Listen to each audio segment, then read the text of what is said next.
అప్పుడే మండుతున్న ఎండలు, అంతలోనే ఒక్కసారిగా మారుతున్న వాతావరణం. సాయంత్రం కల్లా వాతావరణం చల్లబడి వర్షాలు పడుతున్నాయి.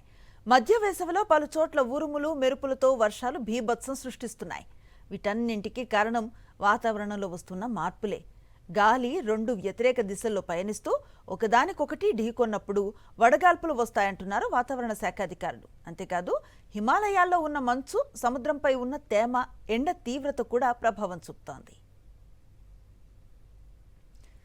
ఎల్నినో ప్రభావం ఒక్కో చోట ఒక్కో విధంగా ఉంటుందంటున్న వాతావరణ శాఖ అధికారి ధర్మరాజుతో మా ప్రతినిధి రాకేష్ ఫేస్ టు ఫేస్.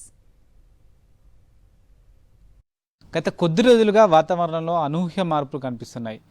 సడన్గా వెదర్ చేంజ్ కావడం, ఎండ నుంచి వెంటనే చల్లదనానికి మారడం, ఉరుములు మెరుపులతో కూడిన వర్షం, అంటే గాలి తీవ్రత ఎక్కువగా ఉండడం, ఇలాంటి పరిస్థితులు ఎందుకు వస్తున్నాయి? అసలు వాతావరణం ఎలాంటి మార్పులు జరుగుతున్నాయి? చాలా వరకు ఎల్నీలో ప్రభావం అంటున్నారు, మరొక రకమైన ప్రభావం వల్ల ఇలాంటివి జరుగుతుంది అంటున్నారు. అసలు ఎందుకు ఇలా వాతావరణంలో చేంజెస్ ఎఫెక్టివ్గా వెనువెంటనే క్షణాల్లో మారుతుందనే విషయాన్ని కూడా మనం హైదరాబాద్ వాతావరణ శాఖ అధికారిని ధర్మేంద్ర గారు ఉన్నారు.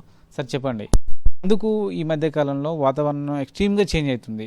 ఇంకా రాష్ట్రం వైపు కనుక చూసుకున్నట్లయితే ఎక్కువగా గాలిలో ఉన్నటువంటి అనిశ్చితి, అంటే గాలి దిశ అనేది ఒక దిశలో రావడం కాకుండా అనేక దిశల నుంచి రావడం, అలాగే చూసుకున్నట్లయితే ఈ యొక్క గాలి యొక్క తీవ్రత కూడా అధికంగా కొనసాగడం అనేవి జరగడం వల్ల రెండు వ్యతిరేక దిశల గాలి కలయిక వల్ల కూడా ఎక్కువగా ఈ ఉరుములు మెరుపులతో కూడినటువంటి వాతావరణ పరిస్థితులు అనేవి కనిపిస్తూ ఉంటాయి.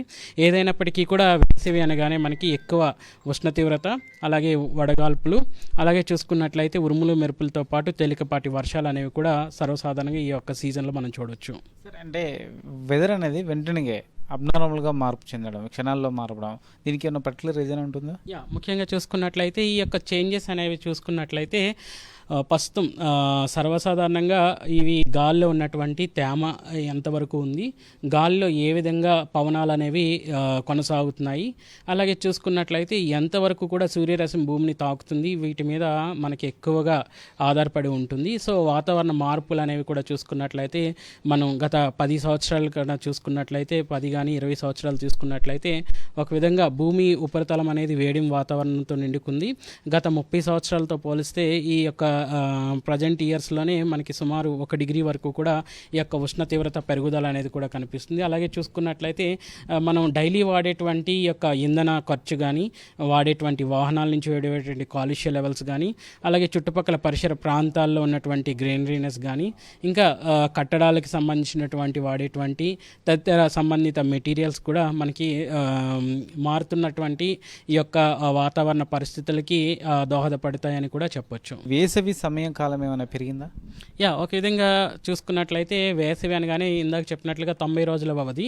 ఒక విధంగా ఈ యొక్క వ్యవధి కాలం అనేది కొనసాగింపు కానీ, పొడిగింపు కానీ, తగ్గింపు కానీ ఉన్నటువంటి వాతావరణ సూచికలు కనుక చూసుకున్నట్లయితే సముద్ర తరంగాల నుంచి, సముద్ర తీరాల నుంచి వచ్చేటువంటి యొక్క వేడి గాలులు కానీ, సో ఏదైనప్పటికీ కూడా గత సంవత్సరం కనుక చూసుకున్నట్లయితే వేసవి తాపం అనగానే మనకి 1, 2, 3 రోజులు మినహాయించి ఎక్కువగా ఎండలు కూడా మనం చూడలేదు. మనకి ఎంత గ్యాప్ ఉంది సార్ ఈ హెచ్చు తగ్గుల విషయంలో ఫారెస్ట్ కానీ ట్రీలకు, అలాగే హీట్కి సంబంధించి? ఒక విధంగా చూసుకున్నట్లయితే ఒకప్పుడు తెలంగాణలో అధిక ఉష్ణ తీవ్రత అనగానే మనకి రామగుండం మనం ఎక్కువగా మాట్లాడుకుంటూ ఉండేవాళ్ళం. ఎక్కువ కోల్ మైనింగ్ ఏరియా కూడా అక్కడే కొనసాగుతుంది కాబట్టి. అయినప్పటికీ కూడా ఆదిలాబాద్, ఇంకా కరీంనగర్ చూసుకున్నట్లయితే, ఇంకా నిజామాబాద్లో కూడా మనకి ఈ యొక్క ఎండ తీవ్రత అనేది కొనసాగుతుందని చెప్పాలి. ఏదైనప్పటికీ కూడా ఎక్కడైతే పచ్చదనం ఉంటుందో అక్కడ కొంచెం తగ్గుదల కూడా కనిపిస్తూ ఉంటుంది. గ్లోబల్ వార్మింగే దీనికి ప్రధాన కారణం. చెట్ల పెంపకం ద్వారా కొంతమేర దీన్ని తగ్గించుకోవచ్చు అనేది వాతావరణ శాఖ అధికారి ధర్మేంద్ర చెప్తున్నారు. కెమెరా పర్సన్ నాయుడుతో రాకేష్ రెడ్డి, సాక్షి న్యూస్, హైదరాబాద్.